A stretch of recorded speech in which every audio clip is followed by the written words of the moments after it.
Game on! Welcome to another episode of Two Ales and Hockey Tales with Wally. And today I'm so excited to have on a 55-year-old from Calgary, Alberta, Canada. His Nope. hockey journey has taken him to Canada, the USA, where his son is currently running amok and is the captain of the Denver Pioneers. Genes are a thing, folks, but I didn't know this guy could play hockey. But he is a legend of Wales, and he doesn't even live there. Him and his Cowboys took over the Devils back in 2014, and they signed a ragtag bunch of dandies. And they had lots of fun playing hockey and promptly became Challenge Cup champions. In his decade of being the owner, they got 2 Challenge Cups, 3 playoff titles, and 2 league titles. They have participated in the Champions Hockey League and have 2 Continental Cup bronze medals and have a chance to bring home Continental Gold on home ice shortly. Exciting times with our Devils because they're still doing hockey right. Welcome back, Steve King. Good to be here, Wally. Thanks for having me. And little known fact, I don't know if you knew this, so I still play basketball. I'm on a senior men's basketball team called the Fighting Tacos. The Fighting Tacos. Fighting You've got a squad? Yeah, they're a good squad. We've been around for 32 straight years. And my teammates, they call me Wally. That is my nickname. Your nickname's Wally? Correct. How does that come about? Middle name. Oh, really? Walter. Yeah. So, I knew we got along for some reason. All Wallies are great, my friend. All Wallies are great. Speaking of senior teams, I'm coaching an under 13 team in town here, which nice. I have my new banner to show you that we just won over the holiday season. The Silver Stick. The Silver Stick. Yeah, we won here in the hometown in front of like a full barn. It was like as cool as small town hockey gets, a packed barn for under 13 boys. And well, Colby scored the OT winner in the semis and the finals. Talking about jeans. Boom. Winning is fun. But it was so fun, and he wasn't the only story. We had this kid, Law Dog, switched him from D to forward, and he's a first year. We got 2 years together. Switched him from D to forward at the start of the year. And like he's been playing well, and he does everything I say. He gets the puck deep, he gets the red line, he never makes mistakes. He always does what I tell him to do. And well, that tournament, he had 1 goal this season. He scored in the round robin, both games, and then in the finals, he scored a hat trick. Nice. Yeah. So, yeah. Sorry, did you say he gets the puck in deep? Yeah. Hey, Wally. No toe dragging at the blue line on my team. Never once did you get the fucking puck in deep. Are you kidding me? Why would you dump it in if you have control? I don't let any of them make plays like I did. No, exactly. Dumping it in was stupid until you become the coach. Yeah, exactly. Yeah, but we're getting some of that with your buddy Matthew Myers right now too. Right, he is. Yes, and he is that was the first testimonial I came back for, and really branched me out for meeting his shed guys. I'm having Jono on later this week, but anyways, Matthew Myers. He would be a heck of a coach. Is he still eating sardines in the locker room? I don't know about the sardines, but he was, as you probably would attest, one of the least coachable guys on the team. You think so? Yeah. Well, according to Lordo, yes. Well, Lordo was, he was a bit bossy. He was a little bit bossy. That's kind of what coaches do, though. Right. Maybe I'm a bit bossy. So now Myers, as a coach, is doing the exact same stuff that Lordo did, and totally admits it. I talked to him when I was there. He says, "Oh yeah, took me till I retired to realize, you know what, all that stuff, it was true." I actually thought Matthew Myers, like if I'm coaching a team, he played exactly like how I'd want a guy to play. He did. He did and I like playing with him because he'd just give me the puck in the neutral zone and I go to the net, right? Like give me the rock and you go to the net. Thanks, buddy. Unbelievable net front guy, unbelievable face-off guy. You can't have enough of those guys. Well, I shouldn't say that. You can't have everybody like that, but you need a guy. You have to have a good net front guy to have a good power play. And he changed my season when they put him in front of the net because he could get that. There were butt cheek sandwiches everywhere. Yeah. I remember a young Brent Walton, one of our first trips there, and you were absolute ass for the first 10, Thank 15. you. Thank you. And you came to us and you said, look, guys, I don't want you to worry. I know what I'm doing. I'm a second half player. And in fairness, you were. Well, You did it. I did have a tough start to that season. You did. Yeah, the brace. I had a lot of excuses. The knee wasn't good. The brace wasn't good. Then you guys got me a new brace. Then Urge told me not to wear a brace, and then I felt free again and young. And not wearing a brace was fun. And now you're a Devils legend, just like that. Actually, I think that's because I did pregame speeches. I don't think it was from playing hockey. So I got to show you this glass right here that I've just poured a little Guinness. That is a beautiful boot. Cardiff Devils, Calgary Cowboy boot, and it is pronounced Calgary, not Calgary. Like you always say. Little king engraved on there. They spell it Calgary, not Calgary. But hey, what do I know? It's like I used to live in. I have my MBA, Steve. Did you not know that? I once met somebody. I called them an Easterner, and they're living in London, Ontario, and they looked at me with this quizzical look. What do you mean Easterner? I said, well, you're from Eastern Canada. I said, no, we're in the center. I said, well, maybe you should buy a fucking map. You're in the East. But it's typical Ontario thing. You think you're the center of the universe, and that's I actually don't, but I have a good shed quarters here. But we're getting off track. But yeah, that's true. That boot you were drinking out of, you said Shostak gave that to you. How's that crazy ass doing? Shosty is so great. Selling Porsches and Audis. And why not? Yeah. And he goes on like a boys trip like every week. It just lives. It's good to be Shosty. Right. Yeah, it seems like it every time I've met him. Yeah. So, oh gosh. For me and Kim, Brian and Sharon and Shosty, the five of us, going to Cardiff next week, next Wednesday. Like I assume you're joining us. I would love to go, but I heard there might be a hockey game in June.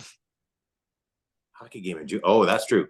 I heard there was a rumor that there was like the biggest hockey game ever in Cardiff, June 14th, but I don't know.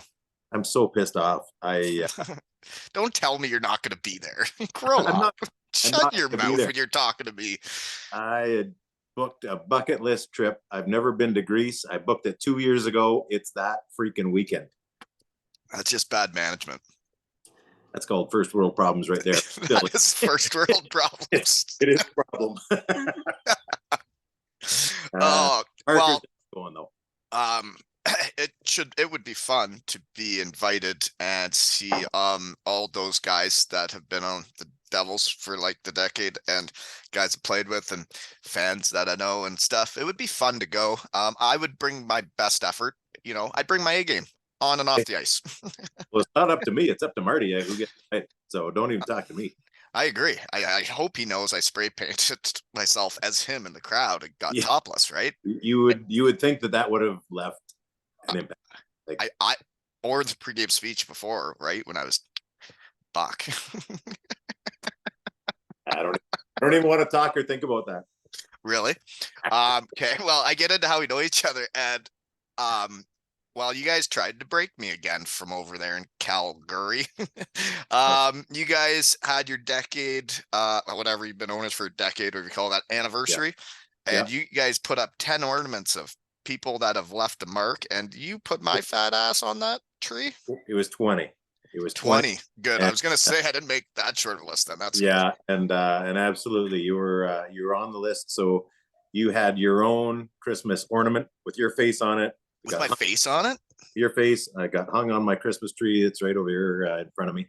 And that's cool. You guys are having fun being the owners of that team, eh? It's absolutely ridiculous, Wally. Like, I know. I can see how much fun you guys are having. That's why I wanted to be an owner too. Well, you got to make Hughes a bid on his 5% ownership.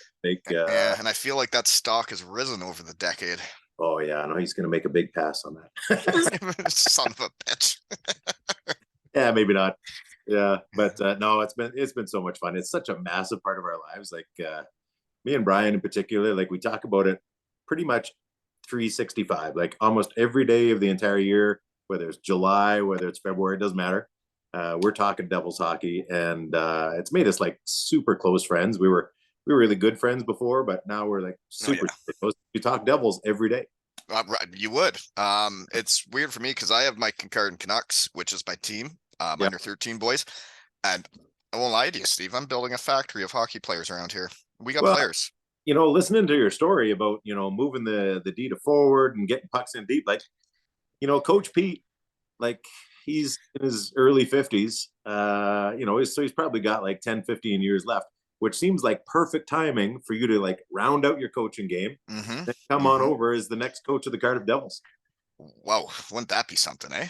So Yeah. like my kids would be out of the house and I would have practiced in all these different age groups and leagues and gotten good at it. Yeah. Huh. Yeah, we were I'm wearing my sweater too, so we were silver stick champions, and last season we were all Ontario champions too. That was with a different team though, because we're 2 years together, so I only have 3 returning players. But Oh, I got a lot of great kids around here, and they come from great families, and I'm a very lucky guy. It's like in minor hockey, you pick the team, but you don't get to recruit the people and families like you do right. with the Devils. Yeah. I'm very fortunate with the people we got around Kincardine. It's lucky. I've got 3 kids, and you had very different groups. My daughter was a figure skater, so that's a totally different kettle of fish in terms of those parents. But then my 2 boys, like, couldn't have been more different. The parent groups. Mm-hmm. Sometimes you get lucky, sometimes you don't. But when you get that group, man, it's so much fun. Oh man, the hotels in minor hockey, Yeah. the kids have a blast, and the parents have Oh, fun. oh, It's oh yeah. yeah. I got into a mini hockey game against a dad from another town, and then all of a sudden, both teams' parents were all mixing it up, having fun, and all it took was just getting down on our knees and playing a good old-fashioned game of mini hockey. Right, really brought people together. I'm just impressed you can get down on your knees and play mini sticks. That's pretty impressive. Uh, yeah, I get sore when I do things. Yeah, I can't imagine if I have to play hockey at Jude how sore I'll be on the Sunday. But so you're going on Wednesday. When's this Continental Cup thing happening? That's it. So that starts on Thursday. Although I was told today the team from Kazakhstan couldn't get their travel visas, and so it doesn't look like they're going to be able to come. So they're So just gonna miss out on it. they're just going to miss, and so That changes the schedule and everything. changes the schedule. So we'll see what happens. They might get another team that lost out in the last round to come, but it's pretty short notice, obviously. And which is really too bad because that was kind of the highlight of this trip was playing those little dicks from Kazakhstan. I don't know if you saw what happened in the last round. No. Yeah, There's so much hockey going on in the world, man. Like I know you have just the Devils. Man, you should see the stuff. I was wondering if you're mad at me, but like I got a Manchester Storm Critchlow jersey with a 2 L's and Hockey Tales logo on behind me. There's a lot of weird things been going on because they throw chocolate on the ice after every win. Do you think the Devils are going to get behind the Twix for Mac again? they're doing it. I heard they were doing a little bit of it. I need over 1,004 to break the record. Right now, the Herring Blue Foxes threw 1,004 on the ice for me, and I like having records with my real team. And the Blue Foxes are not my real team. The Devils are. They are not. So I would say no, it's not 1,004 per game. Right, but we just need to do that once, and then we win. That's all. Yeah. Well, Then I have another record. That's all. I like records. Coordinated effort, but I would say in terms of the whole season, obviously Mac's been hurt a little bit, so I know. but still, it'll. But, So I got one. so for anyway, you. so hold on. No, before we move on with Mac, though, I actually have something we need to discuss on here because I got a message from a fan who actually is my music maker guy when I figure out how to put it on. But anyways, he wrote and said, really weird one at the game last night. He goes, we were doing a chant in the crowd, our section, and then all of a sudden Mac started staring at us like eat devil eyes, like I'm really upset with what you were saying. And they were chanting about somebody that starts with a B, but it wasn't Bouncy. And they're saying, we want Bailey or something. And they think Mac thought they were chanting, we want Bouncy. And then he got all upset. And I know like that would hurt if you thought somebody was saying that.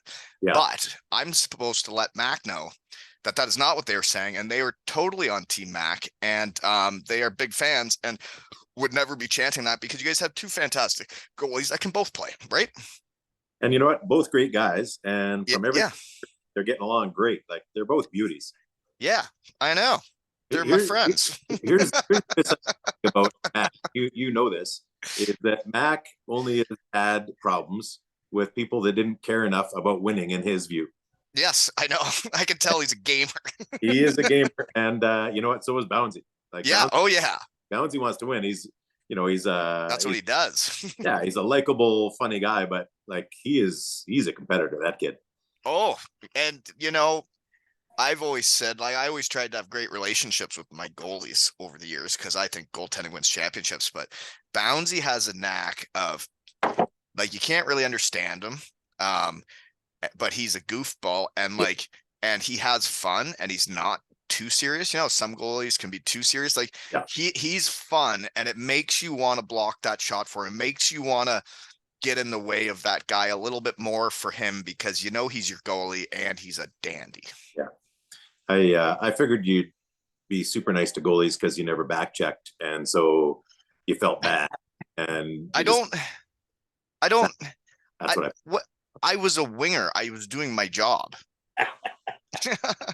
And you only have to back check if you don't have the puck. I don't know what you're talking about.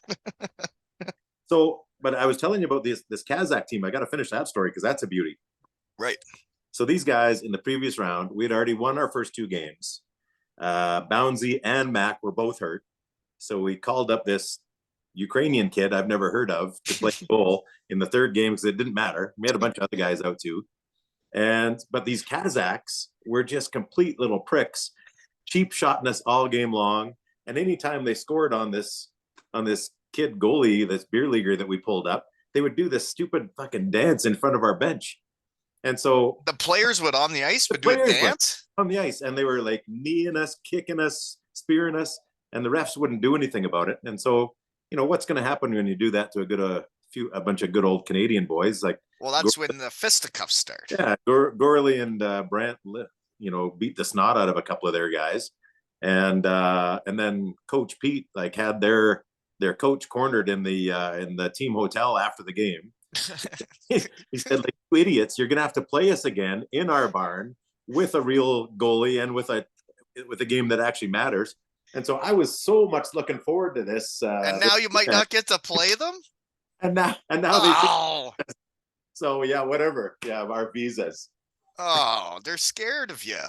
So and there's one other story about that game, and I'm not really sure I should tell it because I might get one of your favorites. That's the best part of this is just sling it. That's what they say. Just sling it. It's fine. You won't get in trouble. Nobody's listening anyways. Okay.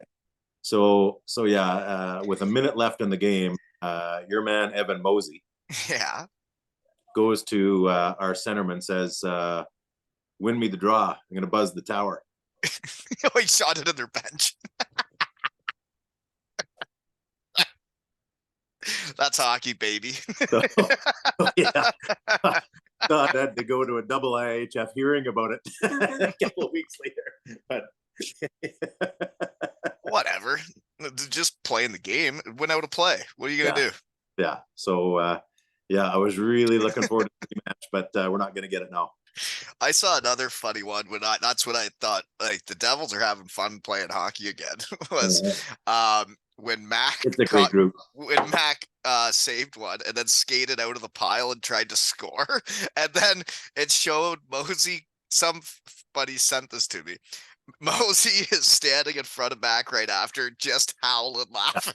I know, and I don't understand how the ref didn't blow the whistle. Like, he had it right, in his and like he skated it like.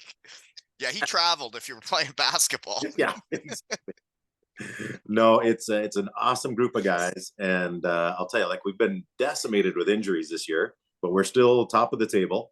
Right. And we've got so much depth. Like, we bring in a guy, Hunter Shinkarek, like a guy, first rounder, still in his 20s, crazy skill. And he basically hasn't played the whole season. And we're still waiting for him. Yeah, it's an awesome group.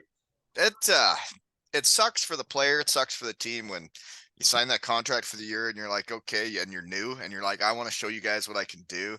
And then they're like, we can't wait to see you play for us. And then all of a sudden you just don't get to play. It sucks. 6 preseason games. He had 6 goals. I thought I remembered that name. And then that one kid that I told people, and somebody interviewed me. I don't know why, but someone like in Sheffield interviewed me about the Cardiff Devils upcoming roster. And I've never seen the guy play. I just know his resume from being a hockey nerd is that O'Brien guy from out east. Oh, His resume screams I run mucks. And yeah. he's doing it again. He's a modern day Wally is who he is. Yeah, just a beauty. Unreal hands. Like he's just all he does is score wherever he's been. I know. I think he even played in Landsuit, and like he's been the same place as me. I think I should talk to him. You should talk When you get over there, you want to butter him up for me so and see if he'll talk to me? 100%. Like, have you ever met a Newfoundlander that you didn't love? No, I have not. Me neither. Anybody from well, out east, like you get far enough east there, they're the best people going. Unbelievable people. I know. So, Another guy that's had an ornament in your tree is Steven Dixon. What a guy, eh? love Dicko. Love Dicko. Yeah. And then Yeah. like Haddad and Collie were the other two that I had never played with anybody from out east. But like fun fact is the Ripley Wolves coach here, senior A team, is from out east. And we got to know each other when he moved to town to work here and find out he grew up playing spring AAA with Cully and Haddad. No way. And then he asked me to help him coach the Ripley Wolves. And then he values my opinions and asks me questions and then runs with it. And then I get to like help choose lines and power plays. And then I run practices for them. And these guys are a bunch of old school dandies, like small town boys that just love mucking it up. Yeah. And we're 14-0 together. Fun is fun, right? Winning is fun. Winning is fun. It is fun. O'Brien was he's one of those guys that was way too good to be playing in the E, but Newfoundlanders don't like moving out of Newfoundland. And so he just wanted to play. I could understand that. When you got what you want, why would you leave? Right. But then the Growlers folded. And so his best buddy is Cody Donaghy, plays for us. Yes, I've heard he's a nice guy and everybody wants him to talk to me, but he hasn't still yet either. Really? Because he is another all-time beauty, another Newfoundlander. So I've heard that. It's weird how the fans let me know. Like it's weird how people know what a shed guy is, and they know. Donnie is a shed guy. You know who the other shed guy is that you would really like? Andrew McWilliam. I heard that one too. I heard, yes, he's a big old D-man, eh? Big old D-man, actually played for your Leafs. And one of the best hitters in all of hockey. I heard an NHL guy say if McWilliam was a better fighter, he would have 500 games in the NHL because he's that good of a hitter and D-man. But you know the way it is now, like when you have huge open ice hits, you're expected to fight. Yeah, well, and he's not a bad fighter. He's a good fighter, but he's not. I personally think that that's hockey, though. Like it can be a clean hit, but if you blow a guy up, you fight after because you just blew up my buddy, and it's time to fight, and then it's over with. I think getting rid of the fighting and then you just blow a guy up and nobody on your team does nothing, then it's like, well, now we're their bitch. Yeah. Well, what do I know though? I wasn't the one chucking them, you know. But how about if you go and hit? Yeah, I remember in Germany, it was a dirty hit, but if it's a clean hit, you shouldn't have to fight. Well, you shouldn't have to fight, but they should do something about it. If you like, so for me, what I recall is during the lockout in Germany, we signed Bruno Gervais, who is an absolute fantastic person, and I got a suicide pass in the neutral zone, and I did not have my head up, and it was my fault, and I got hammered.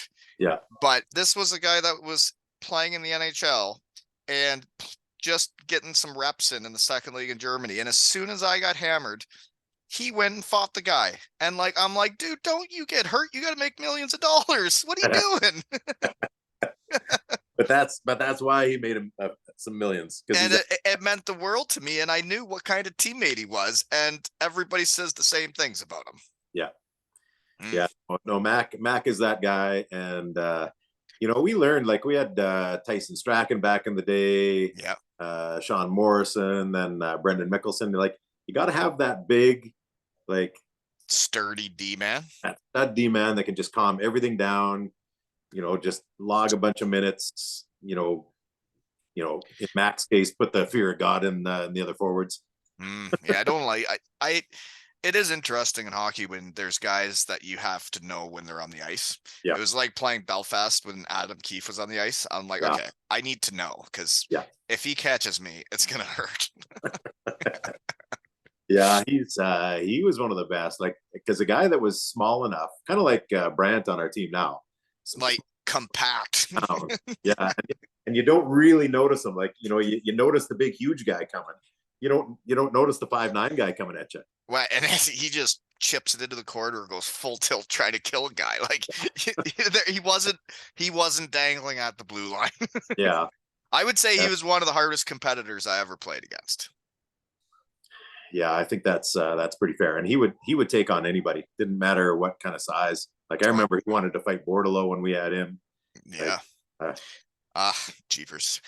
Will you be hitting Chippy Lane when you get to Cardiff? Hard to say no to that. Right? Yeah. Have I been to Chippy Lane with you before? I haven't. I was a hockey player back in the day. Your body was a temple back then, Wally. It was a temple. I wouldn't do that. I was parenting and doing masters and stuff and being smart, right? Yeah, being way too smart. No, you left the foolishness to me and Parker. Right. You guys do have fun when you go over there. And man, I tell you, you guys are exactly. I was explaining it to someone today. I'm like, it's so weird how things worked out with going to Cardiff. It's like I thought I was writing to Belfast. And then Todd writes back or calls me back and he's like, I'm not Belfast anymore. I'm Cardiff now. And then he's like, I'll have my player coach call you today. It's Andrew Lord. I'm like, Andrew Lord? I'm like, I just played against him. Yeah. What? He's the coach? He's younger than me. I know. What a that was world. the cool thing, Wally, about I don't know if you saw the 10-year anniversary documentary the Devils did. I was gonna bring it up because I was Todd's impersonation of me. That's not how I talk, is it? Yeah, that was pretty bad. Did I actually tell him, oh, I'm gonna score a whole bunch of goals? Come on. I didn't say that. I told him I was going to block a whole bunch of shots and it takes everybody to win. And I'll dump it in every time you want. Yeah, exactly. But the cool thing about that documentary, and then even our little Christmas video that you saw, is that it's brought up a whole bunch of people from the past 10 years. So, Lordo was like texting me like, oh my God, like so many memories coming back. Like, I miss you guys and it's best time of my life. And I saw Big Mark Lewis at the Flames game the other day, and he was just like, when I told him he was one of the top 20 people we put on the tree, he was like so taken aback and like so appreciative and like so many memories and yeah, it's pretty cool. Like the people you guys have brought in there to play hockey for you is what makes it. And I had kind of been through the ringer. I mean, I didn't know how I felt about the game once we had won the championship in Denmark and I was second league in scoring and didn't want me back. I'm like, am I the bad guy? Like, am I the cancer in the room? I'm like, I'm just trying to like have fun playing hockey and be a good teammate. And then when you guys take the chance on me, so I could get the NBA, and then as soon as they put me in the team group chat, and I got like the first group chat message, and it was from a Dr. Luke Piggott. And I thought, wow, this is the funniest message I've read in years of hockey. Yeah. And then the messages just kept going. And I'm like, who are these guys I'm going to play hockey with? They sound like the funnest guys ever. Yeah. And they were. It was an unreal group. It really was. Oh, it brought back my love of hockey. And I think it did for all those guys, that whole team. There was a whole bunch of us that had been through the ringer, and then all of a sudden we were having fun. Yeah. And then the snowball started. When you start winning, it can be contagious because it's like, we win that Challenge Cup, and then we did lose the next year when I was hurt and doing the pregame speeches, which was difficult for me watching and not being able to help, but I was doing the best I could. But then, it takes learning how to win and learning how to lose to then realize how much losing actually sucks. And then you guys went on a heater there for some years, eh? Yeah, oh yeah. Yeah. And unfortunately, COVID robbed us of another title. I know, because that was the year of Wally night, and I would have felt like I was a part of it. We were clear in the lead, there was only like 5 games left, and of course the league, the other owners in their infinite wisdom decided no, they weren't going to award a championship. I think we were the only league in the world to not award a championship that year, even though there was other leagues that didn't finish. And nobody was catching you guys. No one was catching us. No. And, so that was. You also had a Wally night that year, and like, when I got there, people were like, well, I was like, these players seem a little stressed. Like, hockey's not that fun. And then I was like, I better show them hockey's fun, Then I got right in Richie's face, naked, spray painted, and I reminded him that hockey is fun. and scary at the same time. Wow, it's a big Thor hammer. Yeah, and people do forget that, right? It's sport, it's entertainment for the fans and for the players. Like, but you guys are all getting exactly what you deserve, like with taking over that team and then doing it right and doing it for fun and the love instead of the money. It's like the fun things I get sent doing this. It's like, I'm not doing this to make money. I'm doing it to have fun. And that's what you guys are doing. And I remember you saying to me one time, the money that comes into this, we're going to pour right back into it to get better players and get them better apartments. And I'm like, so you guys get it. Like, you just keep it going. 10 years in, we've never gotten a nickel out of it yet. I understand. But you know what I don't need money for is right beside my Silver Stick banner there is a Cardiff Huskies jersey that was just sent to me. Whoa. That is their sledge hockey team. Nice. And one of their players came on the pod and talked about raising money. He needed 8,000 pounds for a wheelchair that can stand him up so he can do shit around his apartment and like cook and do things. Yeah. And we talked about it, and then I sent out the link and stuff. And he did get to 8,000 pounds, and his last donation was from a guy he has never met or didn't know. Yeah. And they sent him the exact amount, like 2,000 something pounds, to get him exactly to 8,000 pounds. No and then he wrote to me, he's like, we actually did it. I'm like, there's no way. And then their team sent me the jersey. That's cool. Awesome. Right? That's awesome. Yeah, I love that. It's the power, man. You got the power. Well, there's a lot of hockey going on in Cardiff these days, eh? To think back to 2014-15 when I first got there and we're in the big blue tent and everybody was just pushing around penguins with blue skates. Now they have like teams. Do you know I'm going to be on a Cardiff Centaurs jersey this season? I did not know that. Yeah, they're a big deal in the Rec Hockey League. Wow. They have nice jerseys though. Half man, half horse. I thought it was pretty neat. That is pretty neat. Right? I just got a text. I get quite a few texts from Devils fans, which I love. I can imagine you do. Yeah, and one super nice lady. She's doing a winter vacation in Calgary, of course, as you would, and she's bringing her kid who plays for the Junior Devils, and she was asking me if I could help arrange for him to like practice with a team of his age while he's in Calgary. So done. That's hockey. That's hockey. Right? Yeah. So Husey, he's got 3 kids in hockey. Kelly coaches all of them. So this kid will be playing with Kelly when they come. Yeah. I guess I haven't told this story yet, but like, so the guy that makes the podcast music or the song about Chuck and Chocolate and Sundar Yuski to Kincardine, but my music maker guy lives in Cardiff now. He grew up in Kitchener, right by where I am now and where I'm from. And he came with his gal, who was also from here, to visit family. And they drove up to Kincardine to meet me, and I cooked them schnitzel and spätzle. And we had dinner and broke bread, and then I took them for a golf cart ride around the neighborhood. Yeah. And then the headlights weren't working and it got dark. And they were like, it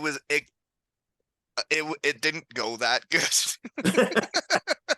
Scared the crap out of them.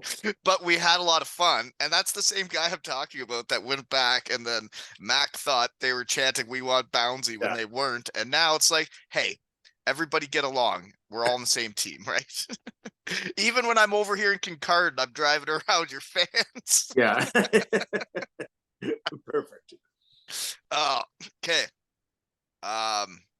Anyways, I better look at my notes for the first time? I guess we've just been talking, eh?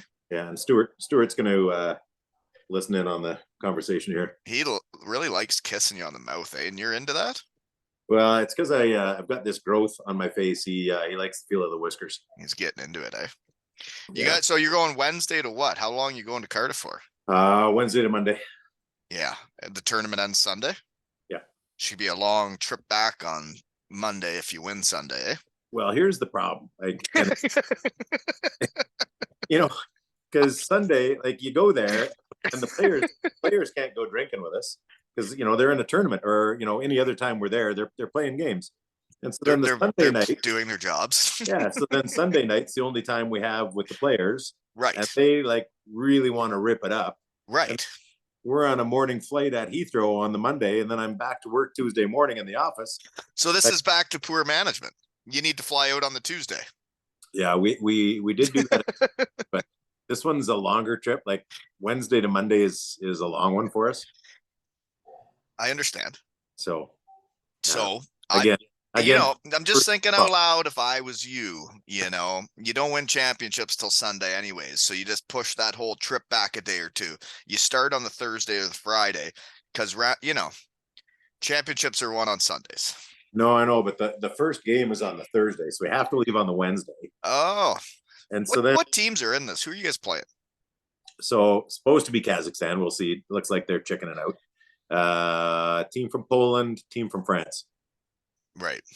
I played in the Continental Cup once with the Danish team, and we played the Kazakh team, and they were really good. I can't imagine them dancing in front of your bench because those guys seem like they had no fun whatsoever. It's kind of that.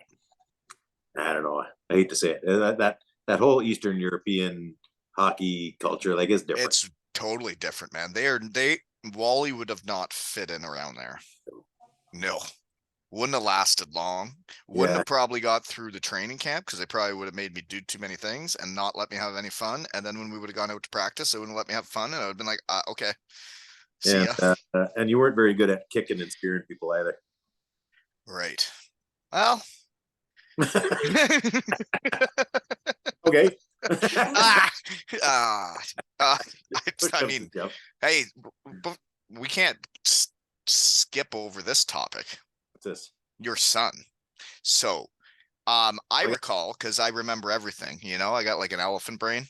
Yeah. It was right after I hurt my knee, and you guys came over to visit in Cardiff, and you were like, "Well, what are we doing with Wally? Like, we're paying him. He's here. Like, let's get him on the bench." And you said that. You're like, let's get him on the bench coaching. And then the rule was that we already had enough guys because we had Jamae, Franny, Deese, and whatever. And they're like, so we can't have another person on the bench. So then they made me like the power play coach guy and the pregame speaker guy. But your son was there with you and skated with the team. I never did skate with him because I was hurt, but I remember thinking, wow, the owner of our team has brought his son over here and his son is getting to practice with the pro team. That's really cool. And now he is the captain of the University of Denver that runs mucks and is right up there with my Western Michigan Broncos for best college hockey teams. It's true. Yeah, both my boys, they're both good hockey players. My older one left it to focus on his studies, and he's about to graduate from law school at the University of Oregon. So that's pretty cool. Law school? Law school. So he went. What kind of lawyer does he want to be? A sports lawyer. Really? That's why he went to Oregon. Great sports law program because Nike and all that. And he wants to, be in the front office of, actually probably number one thing would be the NFL, and then if not, the NHL. Well, so he's kicking. They say genes are a thing. I have no doubt he'll go out and get all that done. And then can't forget my daughter too. She's a year away from getting her PhD in physics and chemistry. So that's ridiculous. Huh. Wow, you really build people, eh? It's crazy. Yeah, my wife is something.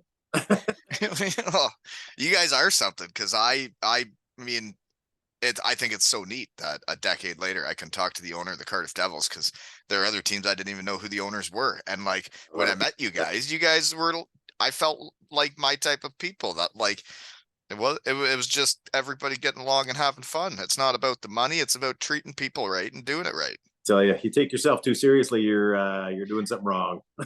Right? But Yeah. yeah, Carter's kicking it at Denver, so he's already won 2 national championships. Which how many is Western Michigan won? We're on the rise. On the rise, okay. Yeah, we're on the rise. So, We're yeah. right there. So We're Denver's we're now nipping at the bud. they're a good team. You're Yeah, right. And they have a good coach that came on and chatted with me, and he's doing things right there. He's pumping out he is. pros. Yeah. Yeah, no, it's a really good program now, and they'll be there at the end this year too. Like they're good. And that's, you know what, out of all the places Carter goes to play around the country, he loves Kalamazoo. The Lawson Lunatics. The Lawson Lunatics, and they were there before Christmas, and they split. And he was actually a little emotional because he's a senior this year, and he was emotional that was his last time playing there, playing in the zoo. I know how emotional it was for me after 4 years there, and we didn't get done what I wanted done. And you see the picture of us seniors at our last home game when it's over. We are as sad as people get because we knew how much fun we had been having for 4 years, and then we didn't follow through with how good at hockey we needed to be, and it was what it was. But now that they got a coach that's raising right. But what's interesting about the small world, the director of hockey operations for the University of Denver, Travis Culhane. Oh, sure. Yeah, I know Travis. Okay. Well, next time you see him, could you ask him who his favorite hockey player was growing up? All right. I'm going to do that. I'm going to, let me know what his answer is. Okay. I will do that. Okay. Yeah. Travis is a good dude. Yeah. Oh yeah. His dad was my coach at Western Michigan. Oh, no way. That's awesome. That's going to be a fun conversation. I'm curious what he's going to say, because his dad might have mentioned it while I was a Bronco. And I'm curious if I stood the test of time or if he's going to say somebody else. Yeah. Maybe maybe he likes, like, we didn't win when I was there, I did run his hockey school and thought we had a good bond, but I guess we'll see what he says, right? The cool thing for Carter, though, is I looked it up, and there's no player in the last 80 years that could have won 3 national titles, and Carter's got a chance to do that this year. And to do that as a captain would be just to win 2 national championships is nuts. That's it's a tournament format too, right? It's like you can't have a night off. You have to have the bounces go the right way. It's totally. Like the tournament format's different than a series. One and dones are so hard, especially in hockey. People don't understand how random the sport of hockey is, like compared to the other sport. Yeah. So much has to go right. Well, and the bounces, and it's interesting. Yeah. But I do find that the team that really does, this is my thoughts, you can tell me I'm crazy, the teams that actually care the most about each other, that actually care the most and are having the most fun playing hockey together as a team, try the hardest and then end up getting the bounces, and will do whatever it takes to win because they care more about each other than themselves. Well, here and you've hit the nail on the head, and that's why Denver keeps on winning, because so Denver, even though they've won more nationals than any other program, like more than Michigan, North Dakota, Minnesota, all of them, they have the most. They have 10, and they don't recruit the one and done players like Michigan does, like the super guy, the guys that are top 5 in the NHL draft. They don't recruit those guys. They win because they form teams. And like my son, that'll be there 3 or 4 years, and so they're recruiting like guys that'll go 3rd, 4th round in the NHL draft instead of top 5 overall. Yeah, and they're going to be there for years. They're going to be there, and they create a culture, and it all stems, like David Carl is their head coach, and so he just won his 2nd straight World Junior Championships as the head coach of the U.S. team. He's trying for his 3rd NCAA national championship in 4 years. So this guy will be in the NHL in no time. This guy could be in the NHL yesterday if he wanted to. And he's 34 years old. I saw that. I checked him out and I was like, whoa, look at this guy go. Yeah. And he didn't have like much of a hockey background when I like the playing stats. Willie, so here's the story. It's unbelievable, actually. So I don't know if you remember Matt Carl, San Jose defense, played in Yep. the NFL for a long time. That's David's older brother. And so then David came around, and so Matt was also at Denver. Then David came around, and he was going to be a stud. Like, he was projected to be early first round NHL draft pick. He Okay. went to the NHL combine, the draft combine, and they found a heart defect at the combine, and never Really? played another game in his life. And so Denver stood by their scholarship offer, because they're Yeah. good people, and made him an assistant coach at the age of 18. Shut the front door. And now he's their head coach and they win national championships and he wins the gold for the World Juniors. So he's 34, but he's been coaching for 16 years. Wow, Like, that's pretty good. I've had under 11 AE, that's alternate entry for the kids that have been cut from the rep team. We made it to all Ontarios. Yeah, we did. but you didn't start at 18 though. We had a season. No, I was not 18. Then I coached under 9 house league girls and we had a hoot and had a great time. And then I coached under 13 boys and well, we won her all. And now I'm coaching under 13 boys again. And we just won Silver Stick. And I got a squad to do a bunch more fun things this year. But we've won 3 of our 4 tournaments this year. And the one we lost 1-0 in the finals and ran into a goalie. So You got goalie. what are you going to do? It seems like you're on your way, Wally. Well, I'm enjoying it. I really like seeing teams come together and have fun playing hockey together. I'm quite into that. Yeah. I don't know if you knew that. I did know that. Same way. I coached my 2 boys for 8 straight years when they were going through minor hockey. Yeah. And that was my job. I was in charge of bench songs and farts. I was like my 2 jobs. Farts? Yeah. Are you a farter? I can be when it entertains young men. Yeah. Then yeah. I've done different things. They've shaved my head this year, but now I got into. So Hendo taught me about this, which we haven't even discussed all the hockey going on in Cardiff and how you guys don't have enough ice time, but you have a jungle gym. Anyways, the Cardiff Canucks have my logo on all their jerseys, and they have a cool looking kit. But they do. yeah, and like that's a lot more hockey around there. But Hendo taught me what a moo-off was. Do you know what a moo-off is? I do not know this. So you get on all fours and you have to maintain eye contact and you moo at each other. So you say 1, 2, 3, moo, and then whoever laughs first loses, and you moo at each other until someone laughs. And I've been doing it with my boys to figure out what the starting lineup is, like which line's starting. I get like winger against winger, centerman against centerman, like, so which line's starting tonight, and we moo it. They moo at each other in the locker room before regular season games, and then we do the same for the D pairs. But we are going to international Silver Stick finals now, where we play all the champions. And well, I plan on building a trophy for the Moo-Off champion, and then getting the kids and the parents all into one big tournament at the hotel. And I bought a cowbell from an antique store yesterday, and I'm going to make a Moo-Off trophy. Right? I love this is awesome. Because then everybody's having fun, and then hockey's fun, and then winning is fun. It's, it's like a domino game. What it's all about. But it's all about. And you know what? People like it's actual science too. Like hockey, as you know, like you have to make such quick decisions with such, dexterous movements, all at such a high speed that if your brain isn't relaxed and into if it, you're tense, you cannot do it. So it is like, it's scientific. You have to be relaxed. I do notice watching hockey now, I watch it differently than as a player, is all 5 people are reading and reacting off of each other at all times. It's like, if he falls down, I go here. If they get that puck, I go here. And they're all moving together, but without really talking to each other. Yeah. No, that's exactly right. Yeah. And that's why, like, I'm still a little pissed off about this World Juniors with Canada.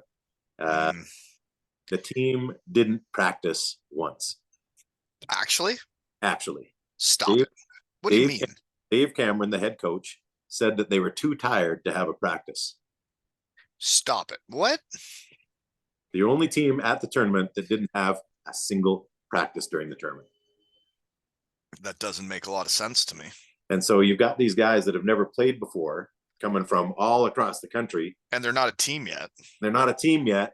And he just lets them bugger off. And there's so many distractions at the World Juniors, especially when held in Canada. And they literally didn't have a single practice. How do you have a hockey team that never has a practice? And they wondered why we had no flow. They didn't read and react off each other like you were just talking about. Well, you got to know each other. They should have had a move-off championship in the hotel, and then they probably would have won. They probably would have won. They would have known each other. Yeah. Once you get right up in someone's face and moo at them and don't laugh, you're friends. Yeah. Exactly right. Exactly right. And if they laugh, you know that they're having too much fun and they're not taking it seriously. Exactly. Jeepers. Okay. Is anybody doing the NBA anymore? Oh yeah. Shinkarik is doing it. McWilliam is doing it, and Donaghy. Oh, that's great. So they're running amok of the Met, probably eating pizzas and having beers in between classes, or no? Shinkarik can completely focus on his studies because he hasn't played for us this year, so that's too bad. That sucks. Probably good for his classes. Right. Well, do you get him back, or is he like a Wally and are you spray painting him yet? We haven't spray painted him yet, but it's a good idea. I think when I go there next week, I'll say, hey, like Hans, like if you don't come. I mean, if just thinking out loud, right? Like this is the history we have with our club. If anybody doesn't play for us, and we. Do you want the apartment? So, I think he'll be back in the lineup real quick. Yeah, you just got. So all you got to do is get in the closet. Well, actually, I kind of need a D's around because once warm-ups happened, we had to get the canvas spray painted pretty quick. We didn't have a lot of time, and he was always so enthusiastic about spray painting my body. I found it weird the equipment manager would have nothing to do but spray paint me during warm-ups, but hey, what do I know? But he would do a great job, and it's like all that guy would have to do is get in the closet, dress as a superhero, and then jump out and be in character and give a riveting pregame speech. Like you got to contribute one way or the other. I mean, you can't just go to school. Nope. Not doing as much good. No. He's a great kid, and I feel so bad because like he sends me texts like he feels so awful that he's able to contribute. Like it'd be brutal, right? And it's all he knows. It's all he does is play hockey. Like to be a first round NHL, like you have to have worked your ass off, and so this sucks. Well, he's a hockey guy, and being injured is the worst thing you could ever have. So the first one he did was his tore his hamstring right off the bone. Jeepers. Yeah, so he was out 12 weeks with that because that's not something you can come back quick from. And then like second game back, he does the shoulder, and so he'll be back. I think probably another month. He'll be back. Okay. Well, hopefully it's weird, right? Weird league. It's like if you're in a different league, you're thinking, okay, let's just get him back for playoffs because that's what actually matters. But that's not what actually matters there. And I was looking back on it today, actually, like how lucky were we that Sanford hated Germany and come back? Like he basically filled Shinkarik's spot in our top six, and boom, and he's a player, unbelievable player. He's led the league in goals last 2 years. So right. So yeah, we got super lucky with that.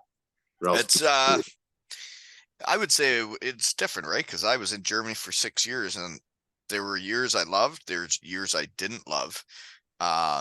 Winning had a lot to do with that, but anyways, going to Cardiff and having that much fun, I couldn't imagine then after having that much fun playing. That's it.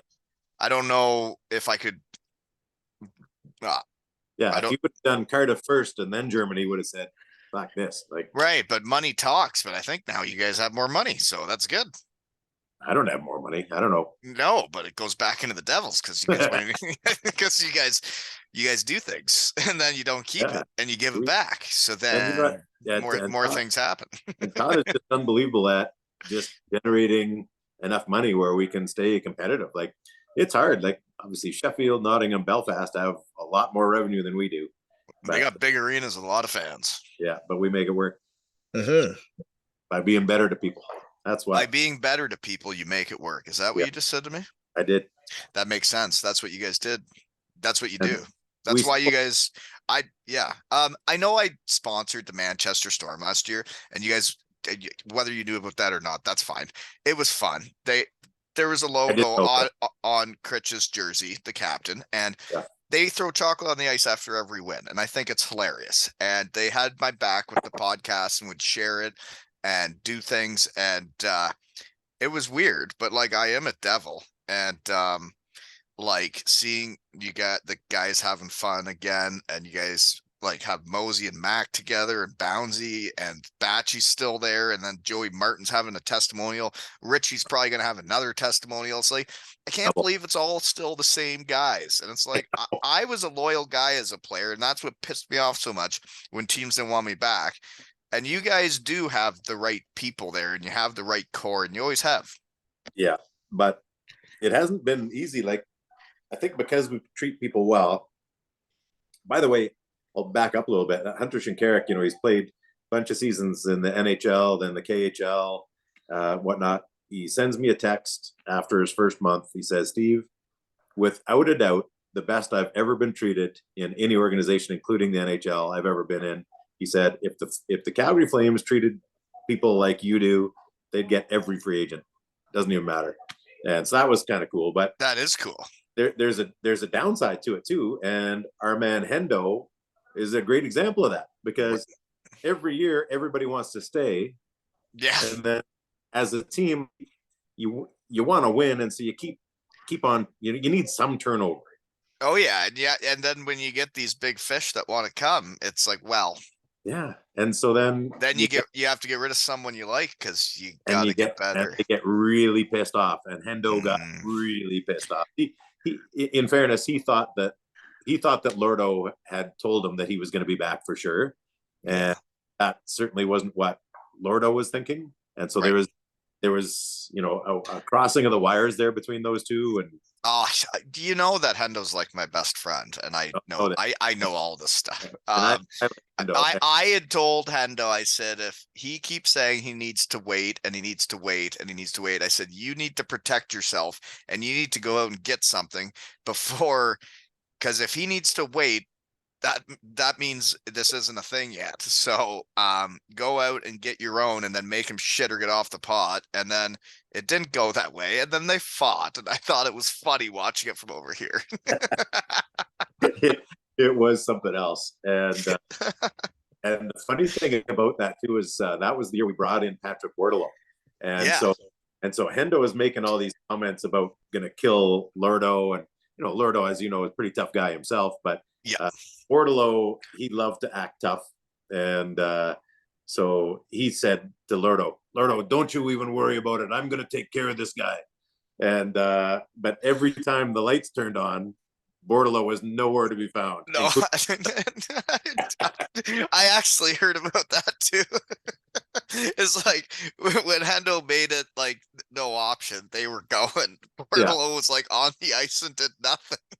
Nothing. So Bordello, everybody kept on saying online that we as owners and Todd and Lordo were like holding Bordello back. We weren't letting him fight. It's the only reason we signed the guy. That's the only. You had one job. So we were begging him to fight before every game, and then in practice every day. Get this, he actually had Lordo get rope and to tie up his arms so he could practice fighting where it's more of a challenge, because he kept on because he's too tough. Because he's too tough for this league, and he's he fight this guy and fight that guy. He wanted nothing to do with anybody. And then that guy, I can't remember what his name was, but he actually kind of no optioned Bordelot and broke Bordelot's nose, and he was so embarrassed because he's supposed to be this big, Yep. from the NHL, and he was a disaster. And then same thing. He was begging to come back. What do you mean come back? You wouldn't fight. That's what we signed you to do, and you wouldn't do it. Oh man, yeah. I remember when all that was happening, and like speaking of fighting after my career's over, watching that was funny to me because I knew all about it. Hendo came to visit me here in the summer, and he was telling me all of it, and I'm like, hey man, whatever, do what you got to do. But then it's cool that everything is what's the word? Copacetic. Like they've moved, like they're hockey guys, and they've moved on. It's like I was at the last testimonial; they were both there, and I did have a beer or two with them, and they were fine. They were getting along. Yeah, they're both really good guys. They're both proud guys. They're both tough guys. Right. It does happen. And, sometimes those decisions when you really want something and it doesn't go your way can really hurt. And I know all about it. I mean, whatever. Things happen. It's better when everybody gets along, but there's no way to do it. The other fight that after my career was over that I really remember was also related to our goat, because he had hit him in the face with a water bottle after I was trying to chuck my muffin mitts. When Lordo beat the wheels off of Kevin Noble like a year. Remember? So after he had taken out Huddy, and then I tried to fight and I just missed him. Watch the video, folks. I just missed him. But then Marty hits him in the face of the water bottle because I did miss him, and we needed to make sure he got hit. And that's how much of a team we were. It's like, well, Huddy's gonna get hit. I'm gonna fight. Marty's gonna throw the water bottle, and then like a year later, Lordo grabs him and just pumps him. That felt great, and I wasn't even playing hockey anymore. that was an annihilation. That was one of my favorite fights. So here's the funny story about Kevin Noble. Is I'm a part owner of the Cranbrook Bucks in the BCHL. I was gonna bring them up. That's on my notes if I looked at them. And so then in our second year, so we lose the first one to COVID. And then in our next year, who do they hire as an assistant coach with the Cranbrook Bucks? But fucking Kevin Noble. I couldn't believe it. Got the front door. You got no control over that as a part owner? Apparently not. How'd that go? Is he still there? No, he was just there the 1 year. Yeah, that's what. Okay. Yeah. So I had to explain to them kind of how we feel, and they said, "Oh yeah, no, that's totally Nobes. Yeah, no, for sure." Just like nothing. Yeah. Yeah. Right. I said, I said, the fans in our league call him no balls. So right.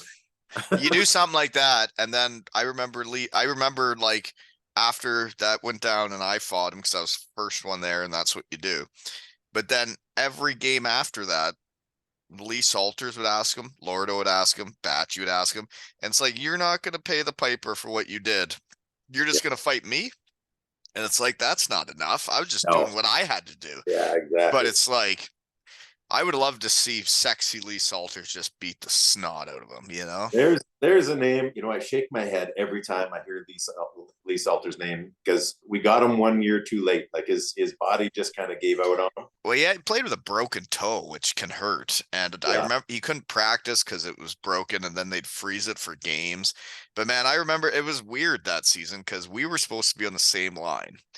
And that big sexy bastard going to the net and being around the net and me doing my thing would make a lot of sense to a lot of hockey people. Yeah. And the first pregame we had in the big blue tent, and he skated around and crushed guys and scored goals. Oh, And I was like, who the fuck am I playing with? This guy yeah, should be in the NHL. unbelievable. And then he just wasn't really healthy all year, but he's a great dude. And I wish I would have got my season of playing with him, because I think that could have been the new Big and Little Sexy, right? He was unbelievable, but it was his knees. I think he had like kind of chronic arthritis in his knees, and that's what shut him down.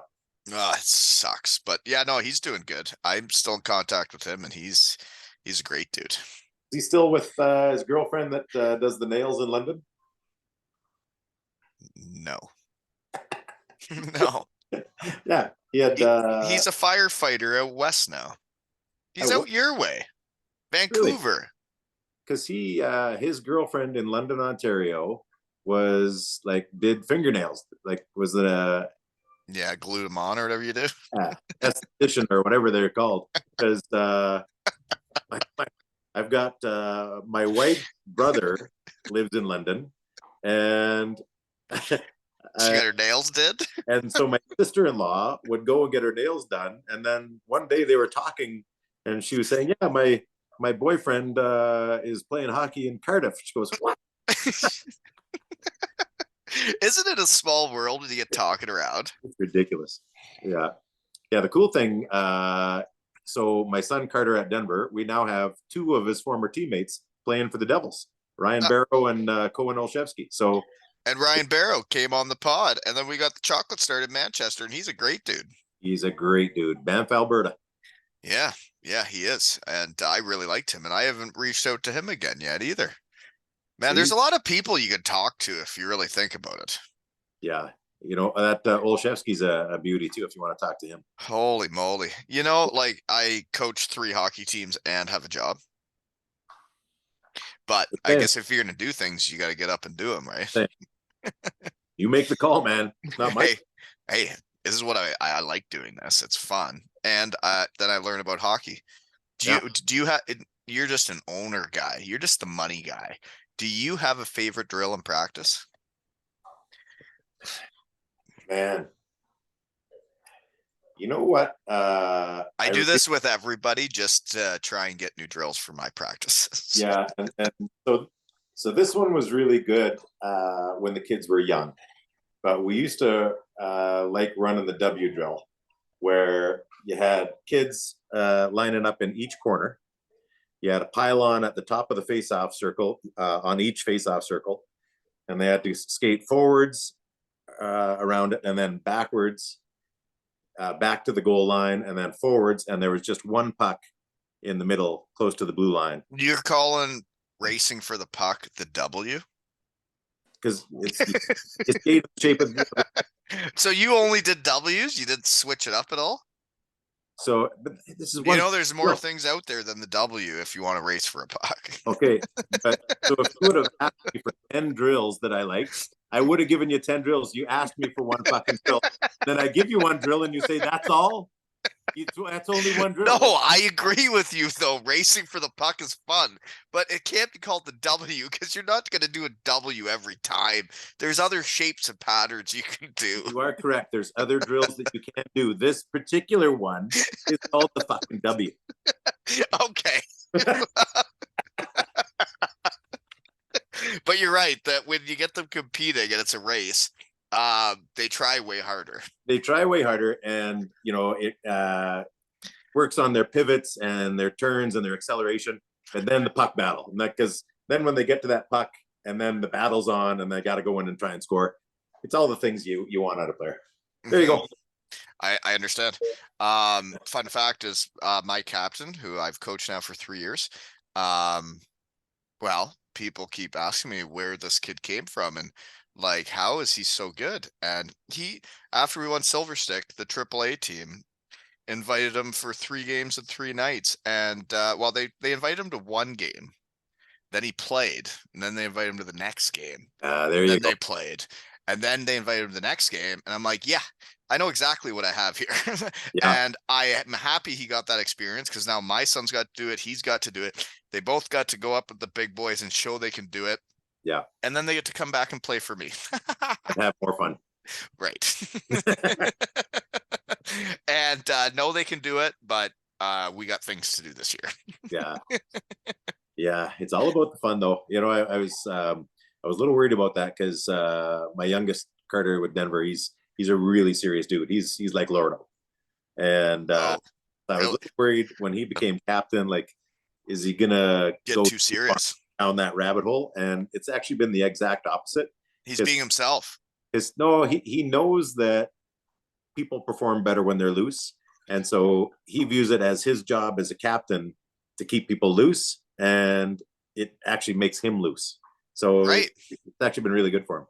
Yeah, no, and that's neat to hear because I remember when it was my last year at Western Michigan, I'd just been up for the Hobie Baker, and there was the big talk about who was going to be the captain. Yeah. And then they made me an assistant captain, which that's what I would rather. Yeah. And they gave it to Mike Erickson, and he was a great captain, exactly what I needed. But I remember thinking, like, if they actually put that on me, like at a young age, you don't know how to deal with it sometimes. Yeah. I wouldn't have known what to do. I just wanted to play hockey with my friends, you know? Yeah. Yeah. Yeah. It doesn't need to be more complicated than that. But yeah, it's a big responsibility, especially they're defending champions and top team in the country. Like, It's a lots pretty of, prestigious C to get, eh? Like, if we're saying this is the best program ever and he's the captain of it, then that's pretty good. it's pretty cool. So yeah, yeah, You could say he's earned it. he is 100% earned it. That is cool because when I checked out their stats and every guy had been drafted to the NHL and you see the logo down and then you're like, there's one guy with no logo that wasn't drafted and there's your captain, Mr. Yeah. King. And I think second in the country right now in goals. Jeepers. The other thing, Does he podcast? he doesn't podcast. No, He doesn't podcast. Are you sheltering him? I could get his name out there he to shelters at least 12 people. But no, his big thing though is I think what's going to make him a good pro is actually is like he's a really good defensive forward. So he was like the That's a role. kind of finalist for defensive forward of the year shorties last year. So he's like a great PK guy, and he's a great faceoff guy. I think he's top 3 or 4 in the country in faceoffs right now.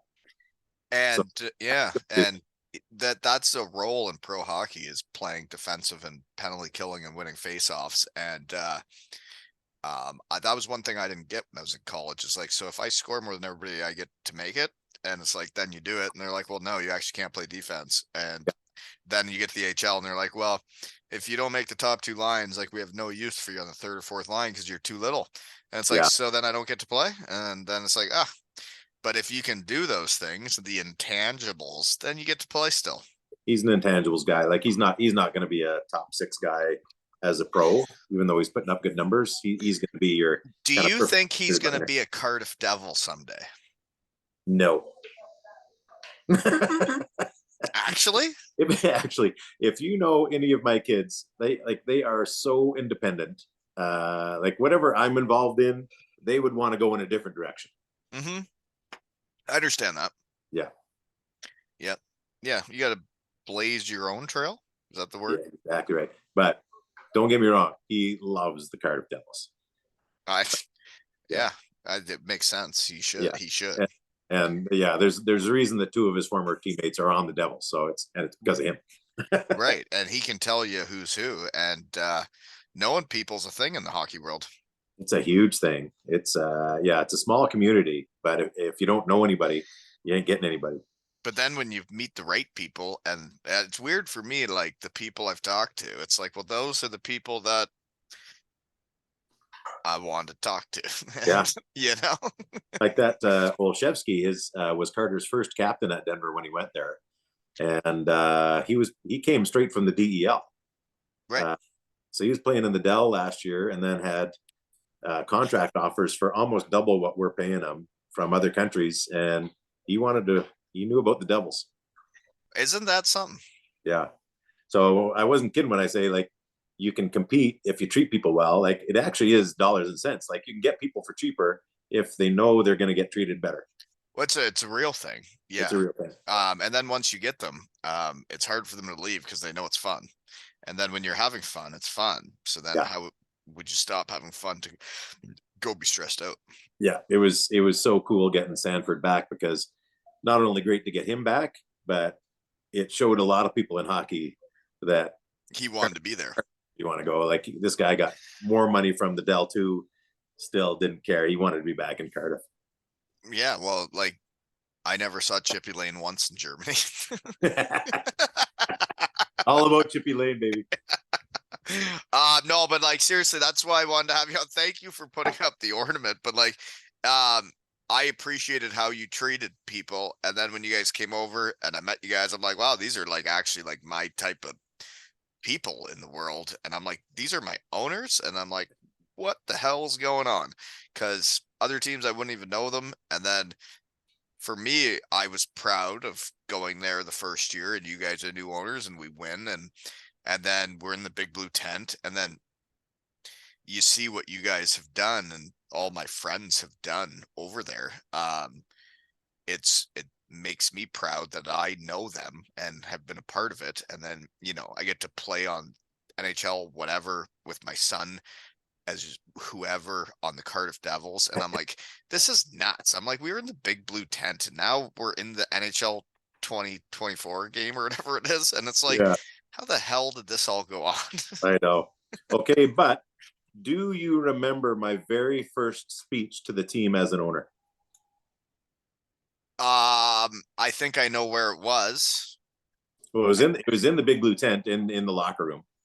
Yeah, and it was right before you guys came in. Yeah, I remember it. You guys came in like in all your Devils attire Yeah, with that's all your we wear. mitts. I Yeah. forget what you said though. Was I What? supposed to be listening? I worked on that, man. I'm sure you thought about it for a long time, but like I was just showing up to work. So, we kind of came out of nowhere 6 weeks before the season as new owners. So I came in and I said, look, I know all you guys have been wondering, who owns the Devils? Yeah. Like Slapshot. Yeah. Yeah. I do remember that now. I do remember that now. Yeah. You're right. Sometimes it takes someone to jog your memory. Yeah, you've had a few sessions. That's fine. Ah. But yeah, like that you guys actually get to do that and own a hockey team in the UK and be a part of it. And isn't it weird? It's like kind of like what I'm doing. It's like, so I'm still a part of hockey and like the fun stuff that's going on, but I'm not actually there. Yeah. No. Yeah. But that's the beauty about hockey, right? It's such a great community. There's a lot of opportunities out there. And just like really awesome people. You can't find people like hockey players in any other professional sport. Doesn't exist. Why the people we talk about, the people that were on your ornaments, those are my people. And it's like, wow, those are the people they're putting on that tree. And I'm like, those are all the guys I take a shine to, and there's more of them too. Oh, way more. I could have put on 50 on there easy. Yeah. Oh yeah. It could have been a full tree because you guys have had some great people there. Yeah. And yeah, well, we haven't talked about Todd much, but he he's done a lot for me transitioning into the real world and talk about doing things right. When it was over for me with my knee, he wrote me a reference letter, um, which was very kind, and I try not to ever reread it because it made me cry. Yeah. But then That's not. right, and then it got me the job of where I work now, and I've been there for 8 or 9 years. And I think what he said, I feel like I've done. So that makes me feel better because when people put your neck out there for you, you gotta like follow through. Yeah. And you know what? Todd wouldn't have done it unless he actually believed it. That's it. That's one thing I'd say about Todd Lee. He wouldn't have done that for anybody. Well, that's neat to hear because he sure did it for me. And then you guys had me back for Wally night was like the weirdest thing ever because I had been having a tough go in the real world and, Yeah. lost my passion and stuff. And then you go back and remember who you are and what you're about and what's fun and what's not. Yeah. And then like the email he sends me after it, like, broke me. And then he said at the end, he's like, "Be more Wally." And I Yeah. was like, I can do that, actually. Yeah. Like, You can. I can have more fun. And then now, like, my under 13 boys shave my head and I go to work like that. And it's like, yeah, whatever. We had Yeah. fun. What's Yeah. up? What do you want to know about? Yeah. I lost my dad 5 years ago, who was my ultimate hero in life. Like he was just this unbelievable guy, did great things in Yeah. business and for the community and stuff. But he was just the funnest, nicest, most positive man that's ever walked this earth. And so at his funeral, I said that. I said, you know what? My dad was like 1 part Bill Gates and 5 parts Buddy the Elf. And I said, you know what? We all need way more Buddy the Elf. Yeah. Yeah. You can't take yourself too seriously. So, It'd be hard to have fun. yeah. Yeah. So yeah. You're right about that. Yeah, we do. Everybody does. But you should text Mr. Kelman because yesterday was the big 50 50th birthday party. Actually? Actually, Oh, they kept that off the gram. I didn't know about this. He turned 50? turned 50. They had a huge surprise party after the game yesterday. All the players, even people from Belfast, came for it that he used to work with in Belfast. All of his buddies, sponsors, everything, and everybody dressed up like Motley Crue. Shut up. How do Yeah, I not know about this? it was a big shaker. I feel like I'm out of loop now. FOMO. It's getting me Well, hard here. it Have was you a heard about party. FOMO? Do you know what that is? Or are I you too do. old? Yeah, I do. Okay. I've got 3 kids. Yeah. Yeah. I think it was Sam Duggan that explained it to me. Yeah. But yeah, well, it was a surprise party. In fairness, so it was tight. Right. Yeah. But now it's happened. So that's neat because Just last night. speaking of people that treat people right, and I would say he's like my overall hockey mentor of Yeah. how I think hockey should be. Yes. I think how you treat people and accountability and caring more than the other team Yeah. can make you win because you actually care more than them. And he would put in everything he's got into figuring out how to build the culture and the brand that is the Cardiff Devils. And man, you picked the right guy when you started all this, eh? Wow. Wouldn't have done it without him. Right. Uh, and it was funny. Katrina, Katrina Williams, who is the actual brains behind the Devils. She runs everything, and so she calls me up about a week ago. She said, "Look, as you know, it's Todd's 50th. I want to put a big surprise party on for him. Here's what I want to do, but like I need your approval because it's going to cost some money." Yeah. And I said, Katrina, like Todd has spent our entire 10 years together, and then previous to that, same thing, treating everybody else like gold and doing everything for everybody else. I don't care how much you spend.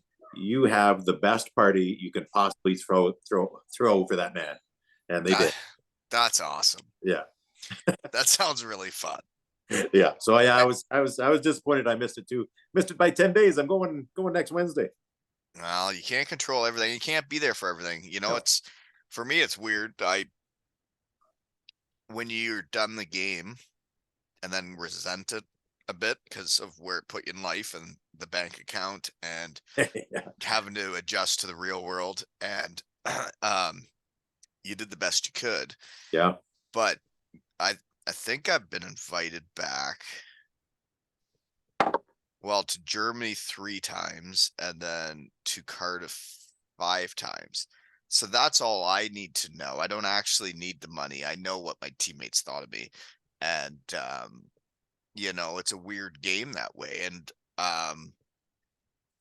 I have a hard time treating myself just like Todd does because he cares about everybody else. And Yeah. if everybody else is happy. Yeah. I tell you, Wally, I've lost a few people in my life, and so you go to the funerals, and I don't want to bring this conversation down, but it's important because you go to these funerals and you realize at the end of the day, it makes no difference how much money you have. It makes all the difference in how many people you touched and how many people are going to be at your funeral and celebrating you. And that's really all that matters. So you're doing it. I most of my friends aren't around here. We'll see what happens. But I understand what you mean. It is what it's all about. As I agree. Yeah. How Well, many people can you touch? I don't touch many people. In a biblical sense. I don't want any arrest or loss on my You told me to. And now we're totally off the rails, folks. And this is the owner of the Cardiff Devils talking to one of his players 10 years later. Isn't that hockey, Mr. King? That is hockey. And this has been another episode of Two Ales and Hockey Tales with Kinger and Wally.